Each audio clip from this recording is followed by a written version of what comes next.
Good morning. Welcome back to First Look Asia. Australia celebrates its National Day on January 26th, and it marks the arrival of the British more than 2 centuries ago.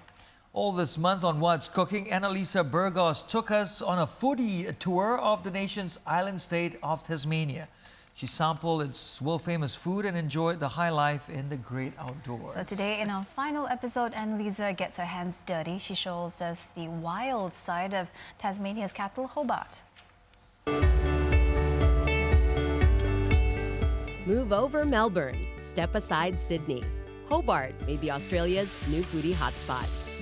Not only is the Tasmanian capital home to award-winning craft brewers and whiskey distillers and amazing seafood, it's attracting food entrepreneurs creating sustainable avant-garde cuisine and custom culinary adventures. I forgo the usual restaurant for lunch today and don a raincoat that's a bit too big, but good for keeping me warm for a chilly journey. I'm here with Rob Petticott, who does this wonderful seafood cruise that I'm super excited to get on. Tell us a little bit about what we can expect. Okay, so we're going to leave the docks here of Hobart, and then we're going to head down to Bruny Island, go through the sheltered waters of Doncaster Channel, and it's going to be a hunting and gathering experience. Thank you. We don't want to lose you at this stage. We cruise past Hobart's coastal neighborhoods and check out jumping off points, hidden caves, and wildlife in their natural habitat. See him, dude. Now I see him.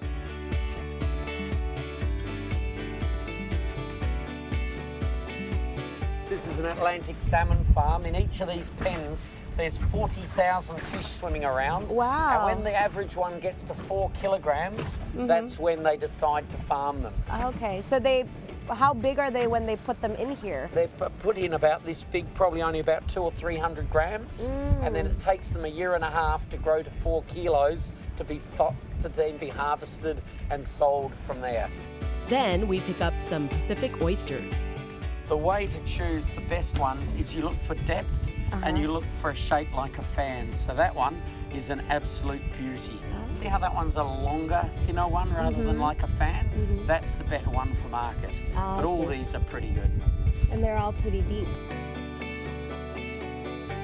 Straight from the ocean. Yeah, don't get any fresher than that. I know, right? Delicious. And nothing goes better with fresh seafood than Tasmania's famous sparkling wine. Next, Rob shows me these babies. Each weighs at least a kilo and sells for about $200 at market price. These are called the Southern Rock Lobster. Southern Rock Lobster. And these are the most expensive lobster in the world. And we'll eat one sashimi and we'll eat one cooked for sure. Cool. I did not know they're the most expensive. So what's the comparison? 3 times of the main? 3 times the main. Wow. Yeah. Well, I'm excited to try it fresh. Yeah, way to go. Oh, there he goes. He's flicking. Oh, no, now you stop. At the next stop, Rob goes in search for sea urchin and abalone.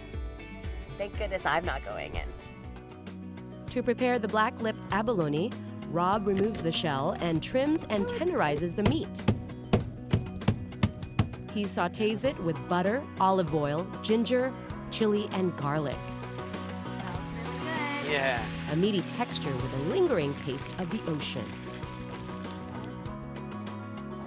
Meantime, I learned how to pick out the sea urchin's orange reproductive parts, the delicacy known as uni in Japanese cuisine.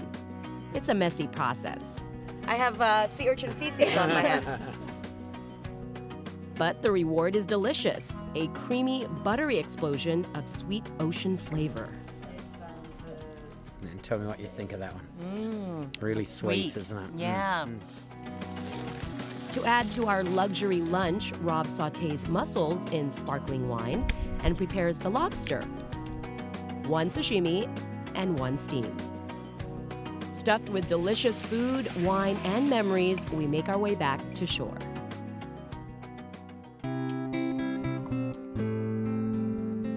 For dinner, I brace for a different kind of adventure at one of Hobart's hip eateries, Tasman Quartermasters.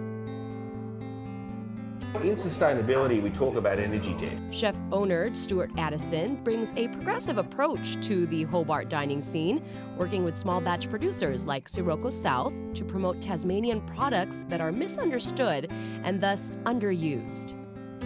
Like this. It may look like duck confit, but this is actually possum meat.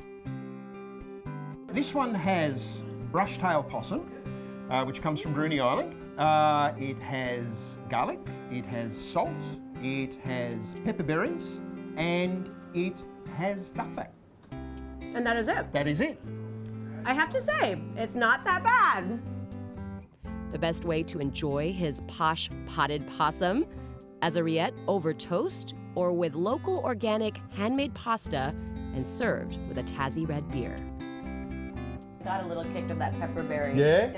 And while many top Australian chefs are already using kangaroo in their menus, wallaby has yet to break into the mainstream. Giuliani slow braises his wallaby shank cacciatore for 3 hours with local bacon, pepperberry, beef stock, red wine, and mushrooms. It's not as gamey as I thought it No. would be. Tasman Quartermasters also serves a flavorful wallaby burger that's surprisingly juicy. You can tell it's not beef, but it does have its own distinct taste.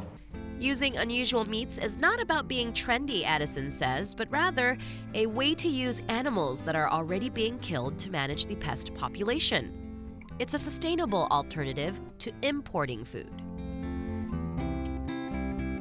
We've already got this amazingly viable resource with our wallabies, which are basically in plague proportions. And if we weren't shooting them, the poor little devils would be dying of starvation. So by eating the problem, it's like a forward party where we're sort of learning to love what we're going to have to anyway. A lot of it is kind of that psychological thing, like, why would I eat roadkill? Yeah. But the fact is, you know, Well, I bet if you you have could- it in these cool recipes, it's more I think there's acceptable. that. I mean, the nice way is also playing fun games. I mean, if you've got trust from your customers and they know that you're not going to do anything weird to them, you can say, try this dish. And they go, that's lovely. And I'll say, that's wallaby. And I go, really? And I'm surprised as well. Psychological barrier aside, the dishes are just as tasty as those made with beef or pork.